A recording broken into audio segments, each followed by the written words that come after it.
Welcome back everyone. Welcome to civil services study. ये practice set number 221 है। ये test series RO ARO के लिए चल रही है। प्रैक्टिस करेंगे इसमें हम हिस्ट्री के प्रश्नों पर। तो चलिए स्टार्ट करते हैं। इसमें होंगे मॉडर्न हिस्ट्री के प्रश्न, एक आधा प्रश्न एंशिएंट का भी हो सकता है। इस टेस्ट सीरीज की प्लेलिस्ट बना रखी है, वहाँ पर आप टेस्ट नंबर 1 से लेकर 221 तक पहुँच सकते हैं। डिस्क्रिप्शन बॉक्स में लिंक है उसका। तो क्वेश्चन नंबर 1 है, निम्नलिखित में से कौन सा व्यक्ति बम्बई त्रिमूर्ति में शामिल नहीं है। ठीक है, प्रश्न पूछने के कई तरीके हो सकते हैं।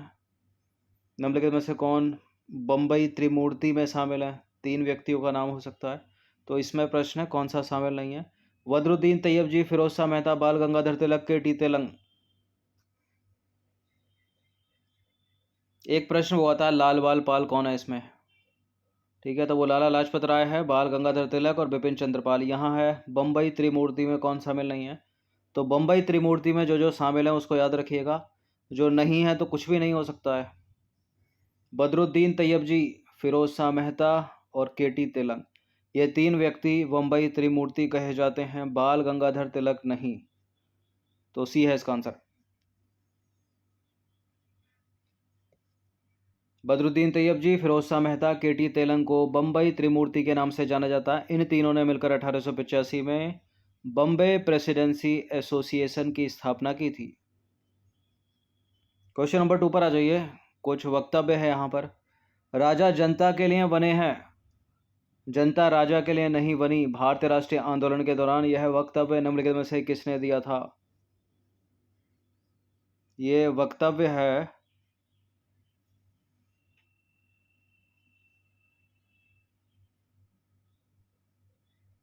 दादा भाई नौरोजी का।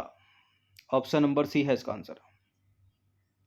देखिए, राजा जनता के लिए बने हैं, जनता राजा के लिए नहीं बनी। यह कथन भारतीय राष्ट्रीय आंदोलन के पितामह कहे जाने वाले प्रख्यात नेता, उद्योगपति, शिक्षाविद और विचारक दादा भाई नौरोजी का है।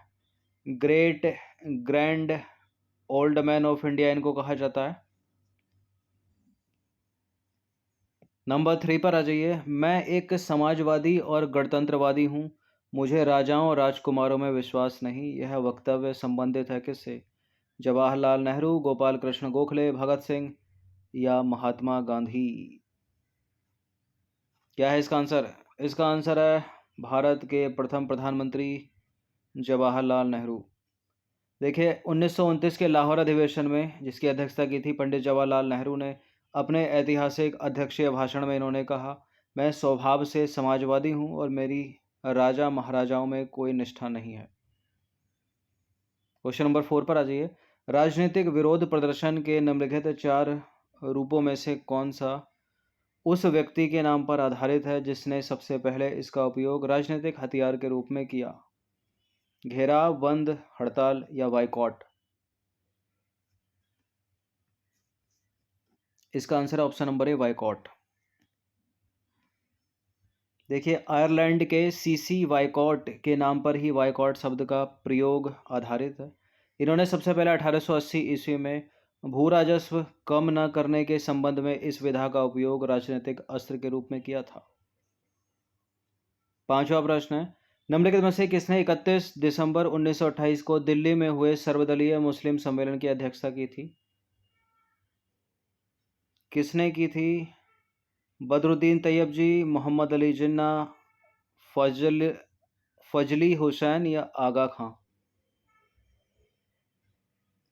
31 दिसंबर 1928 को दिल्ली में हुए सर्वदलीय मुस्लिम सम्मेलन की अध्यक्षता की थी किसने। आगा खां ने। ऑप्शन नंबर डी है इसका आंसर। आगा खां ने 31 दिसंबर 1928 से 1 जनवरी 1929 तक दिल्ली में हुए सर्वदलीय मुस्लिम सम्मेलन की अध्यक्षता की थी और सम्मेलन की मुख्य पृष्ठभूमि 10 सितंबर 1928 में आई नेहरू रिपोर्ट थी। नेहरू रिपोर्ट जो डोमिनियन स्टेटस देने की बात करती है, यानी औपनिवेशिक स्वराज्य, और भारत को चाहिए थी पूर्ण स्वतंत्रता। क्वेश्चन नंबर 6 पर आ जाइए। अगस्त 1923 में बनारस हिंदू महासभा के अधिवेशन की अध्यक्षता निम्नलिखित में से किसने की। किसने की थी। बनारस हिंदू महासभा के अधिवेशन की अध्यक्षता अगस्त 1923 में इसका आंसर है option number D, Pandit Madan Mohan Malviya. अगस्त 1923 में संपन्न बनारस हिंदू महासभा के अधिवेशन की अध्यक्षता मदन मोहन मालवीय द्वारा की गई थी और इसमें लगभग 1500 प्रतिनिधियों ने भाग लिया, जिसमें सनातनी हिंदू, जैन, बौद्ध एवं पारसी भी सम्मिलित थे। 7वां प्रश्न है, निम्नलिखित में से कौन कांग्रेस के आधिकारिक इतिहास के रचयिता थे? कांग्रेस के आधिकारिक इतिहास के रचयिता हैं Pattabhi Sitaramayya. Option number C है इसका आंसर। देखिए, डॉक्टर पट्टाभी सिद्धारमैया प्रमुख राष्ट्रवादी तथा भारतीय राष्ट्रीय कांग्रेस के सरकारी इतिहासकार थे। ये व्यवसाय से चिकित्सक थे। क्वेश्चन नंबर 8 पर आ जाइए, निम्नलिखित में से किसके पक्षधर नेहरू थे किंतु गांधी जी नहीं थे? सत्य, अहिंसा, अस्पृश्यता उन्मूलन, भारी उद्योग। सत्य, अहिंसा, अस्पृश्यता उन्मूलन के समर्थक दोनों थे। गांधी जी भी थे, नेहरू जी भी थे। लेकिन जहां महात्मा गांधी कुटीर उद्योगों की बात करते हैं, वहीं भारी उद्योगों पर बल देते हैं नेहरू। तो इसका आंसर हो जाएगा ऑप्शन नंबर डी। देखिए, नेहरू और गांधी सत्य, अहिंसा, अस्पृश्यता उन्मूलन जैसे राजनीतिक तथा सामाजिक सिद्धांतों के अनुयायी थे, जबकि कई आर्थिक सिद्धांतों पर दोनों में गहरे मतभेद थे। जहां भारत के आर्थिक विकास के लिए गांधी जी ने लघु तथा कुटीर उद्योगों के विकास पर बल दिया, वहीं नेहरू जी भारी औद्योगिकरण के पक्ष पोषक थे। क्वेश्चन नंबर 9 पर आ जाइए, वर्ष 1929 में जारी किए गए दीपावली घोषणा पत्र का संबंध था किससे? 1929 में जारी दीपावली घोषणा पत्र का संबंध किससे है? डोमिनियन स्टेटस से। ऑप्शन नंबर बी है इसका आंसर। 31 अक्टूबर 1929 को तत्कालीन गवर्नर जनरल लॉर्ड इरविन द्वारा जारी किए गए दीपावली घोषणा पत्र का संबंध भारत को डोमिनियन स्टेटस बनाने से था, यानी भारत को औपनिवेशिक स्वराज्य देना। जो नेहरू रिपोर्ट बात कर रही थी, जो क्रिप्स मिशन बात कर रहा था, जो अगस्त प्रस्ताव बात करता है, सारे के सारे नकार दिए गए। क्वेश्चन नंबर 10 पर आ जाइए, दो स्टेटमेंट है यहाँ पर, निम्नलिखित कथनों पर विचार करेंगे। वर्ष 1946 में गठित अंतरिम सरकार में रेलवे तथा परिवहन मंत्रालय का काम आसफ अली देखते थे। वर्ष 1904 में लॉर्ड कर्जन के समय में प्राचीन स्मारक संरक्षण कानून पारित किया गया था। कौन सा इसमें करेक्ट है? ये दोनों के दोनों स्टेटमेंट बिल्कुल एकदम सही हैं। सी है इसका आंसर। ठीक है, उपरोक्त दोनों के दोनों सत्य हैं। क्वेश्चन नंबर 11 पर आ जाइए, निम्नलिखित में से कौन सा कथन सही सुमेलित नहीं है, मतलब मिसमैच कौन सा है इसमें? पश्चिमी उत्तर प्रदेश में अकाल पड़ा 1860-61 में। उड़ीसा, बंगाल, बिहार में अकाल पड़ा 1865 से 66। मद्रास, मैसूर, हैदराबाद में अकाल पड़ा 1876-78। बंगाल में अकाल पड़ा 1857।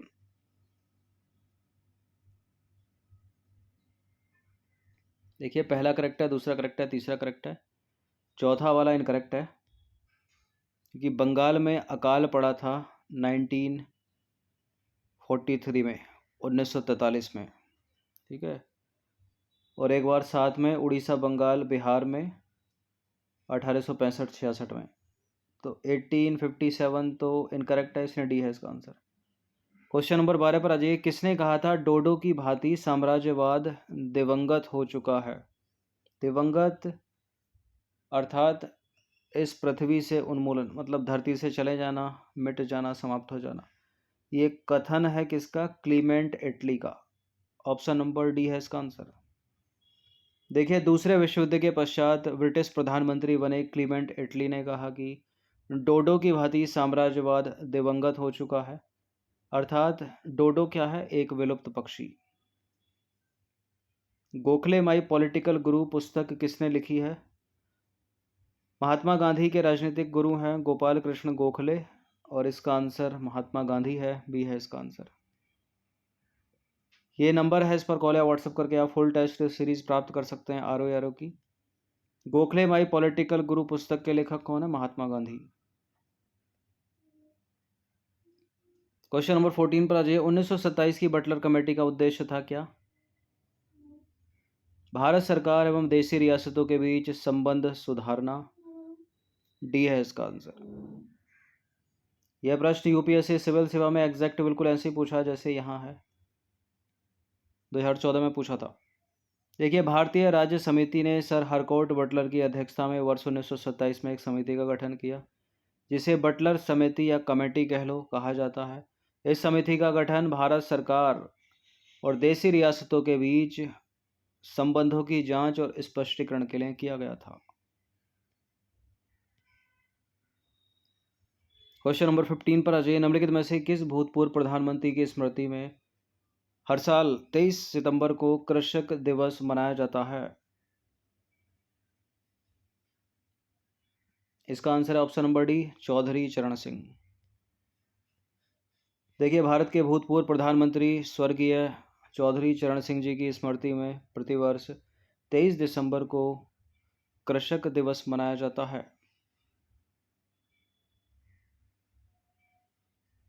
सितंबर नहीं, दिसंबर है, दिसंबर ही बोला है ना। चलिए, क्वेश्चन नंबर 16 पर आ जाइए।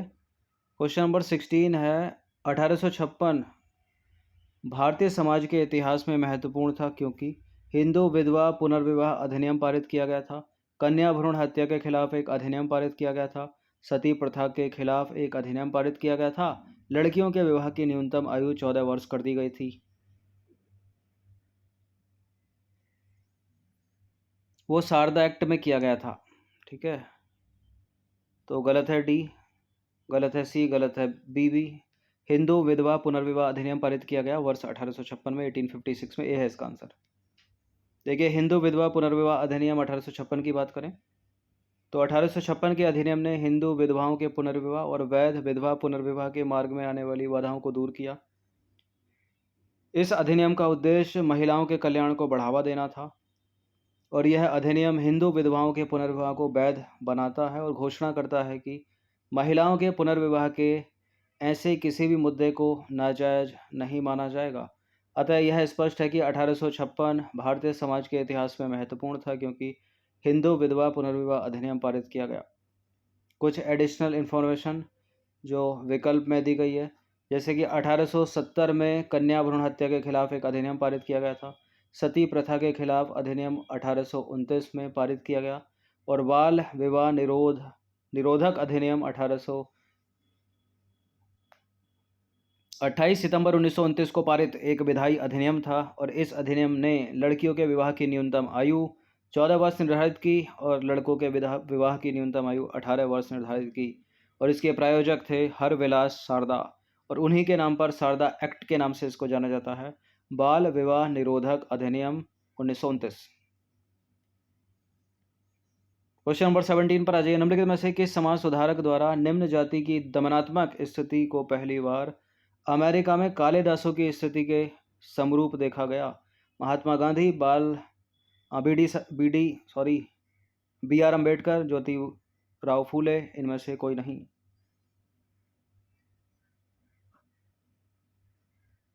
किस समाज सुधारक द्वारा निम्न जाति की दमनात्मक स्थिति को पहली बार अमेरिका में काले दासों की स्थिति के रूप में देखा गया? जैसे भारत में निम्न जातियों के साथ व्यवहार किया जाता था उस समय, वही चीज अमेरिका में काले दास, ठीक है, यानी निग्रो जो समुदाय है वहां का। इसका उत्तर है ज्योतिराव फूले, ऑप्शन नंबर सी। देखिए, महात्मा ज्योतिराव फूले ने लगभग 150 साल पहले संयुक्त राज्य अमेरिका में अश्वेतों की स्थिति की तुलना भारत में दलितों से की थी।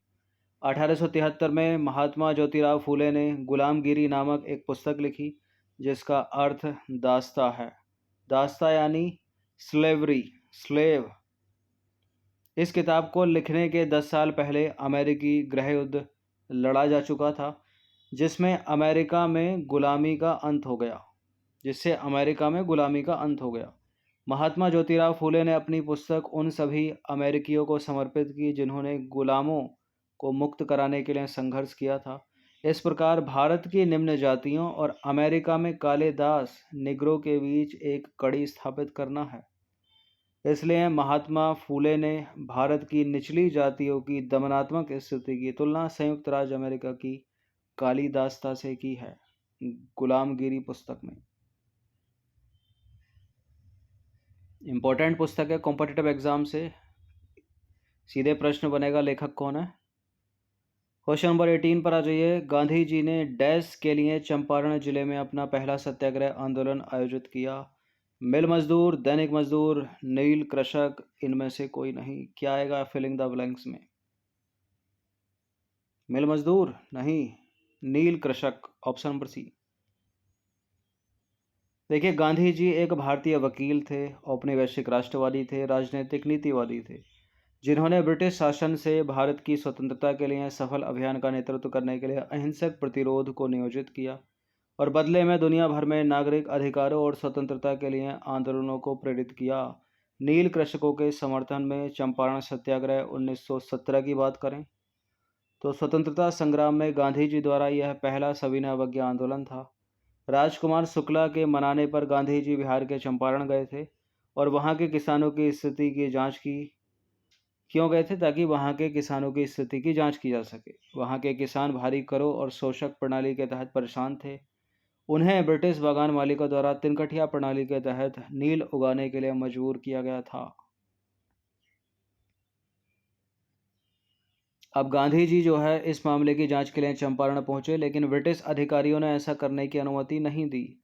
गांधी जी किसानों और जनता से समर्थन जुटाने में सफल रहे। जब गांधी जी एक समन के जवाब में कोर्ट में पेश हुए, अदालत में पेश हुए, समन होता है अदालत का बुलावा, तो लगभग 2000 स्थानीय लोग उनके साथ थे। गांधी जी के खिलाफ मामला हटा दिया गया और जांच करने के लिए उन्हें जो है अनुमति दे दी कोर्ट ने, अदालत ने, बागान मालिकों के खिलाफ। गांधी जी के नेतृत्व में बागान मालिकों और जमींदारों के खिलाफ शांतिपूर्ण विरोध प्रदर्शन के बाद सरकार जो है वो शोषक तिनकठिया प्रणाली को समाप्त करने पर सहमत हो गई। किसानों को मुआवजे के तौर पर उनसे निकाले गए धन का भी एक हिस्सा भी मिला और चंपारण संघर्ष को गांधी जी द्वारा सत्याग्रह पर पहला प्रयोग कहा जाता है। देखिए, इस समय के दौरान गांधी जी को लोगों द्वारा बापू और महात्मा नाम दिया गया था। तो सही उत्तर हो जाएगा नील कृषक, यानी सी वाला ऑप्शन। क्वेश्चन नंबर 19 पर आ जाइए। 1856 में निम्नलिखित गवर्नर जनरलों में से किसने यह निर्णय किया था कि बहादुर शाह जफर आखिरी मुगल बादशाह होंगे और उनकी मृत्यु के बाद उनके किसी भी वंशज को बादशाह नहीं माना जाएगा? Warren Hasting, Lord Cornwallis, Lord Canning, Lord Dalhousie.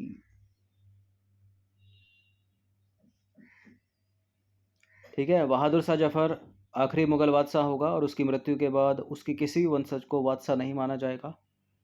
यह निर्णय था लॉर्ड कैनिंग का। ऑप्शन नंबर सी है इसका आंसर। देखिए, बहादुर शाह जफर अंतिम मुगल शासक थे। 1857 के विद्रोह के दौरान मेरठ के सिपाही दिल्ली पहुंचे और बहादुर शाह को अपना नेता घोषित किया उन्होंने। पहले तो अंग्रेजों को चुनौती देने से हिचकिचा रहे थे बहादुर शाह जफर, लेकिन बाद में उन्होंने विद्रोह को आशीर्वाद दिया। इस विद्रोह ने सभी को प्रेरित किया और कई छोटे शासकों और प्रमुखों को अंग्रेजों के खिलाफ कार्रवाई करने का साहस दिया।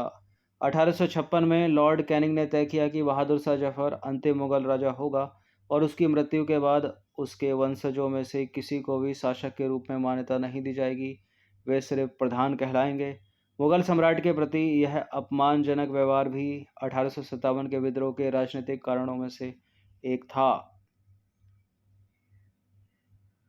देखिए, लॉर्ड कैनिंग भारत के पहले वायसराय बने और 1858 से 1862 तक सेवा की उसने।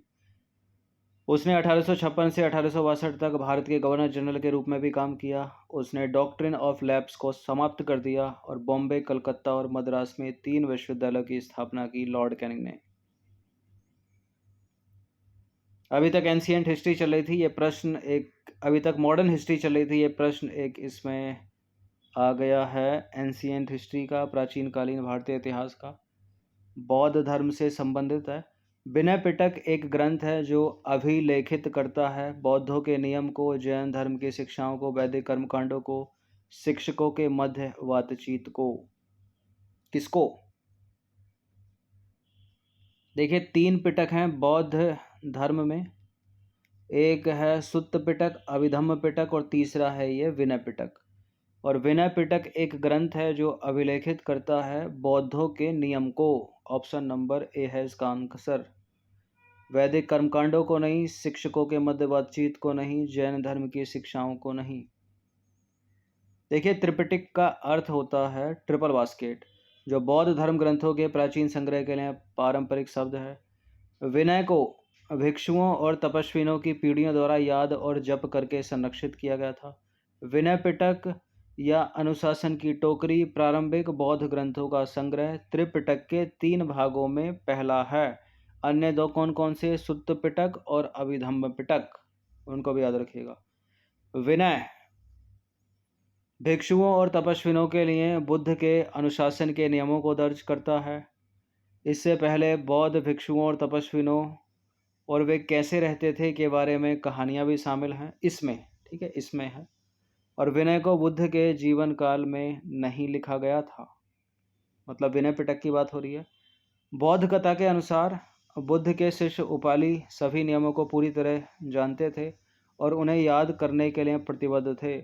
बुद्ध की मृत्यु यानी परिनिर्वाण के बाद उपाली ने प्रथम बौद्ध परिषद में एकत्रित भिक्षुओं के समक्ष बुद्ध के नियमों का पाठ किया। यह पाठ विनय का आधार बना। अतः सही उत्तर हो जाएगा बौद्धों के नियम से संबंधित है विनय पिटक। बाकी के 2 कौन से हैं? सुत्त पिटक और अभिधम्म पिटक, तीनों को याद रखिएगा। तो 20 प्रश्न थे, ये इंपॉर्टेंट है, प्रश्न बनेंगे बिल्कुल, इनकी प्रैक्टिस कर लीजिएगा। ये नंबर है, इस पर कॉल या व्हाट्सअप करके आप फुल टेस्ट सीरीज़ प्राप्त कर सकते हैं RO की, जो है 399 की 1 टाइम पेमेंट एग्ज़ाम तक। सब्सक्राइब रखेगा सिविल सर्विसेज स्टडी चैनल को, हर दिन प्रैक्टिस करते रहिएगा। धन्यवाद।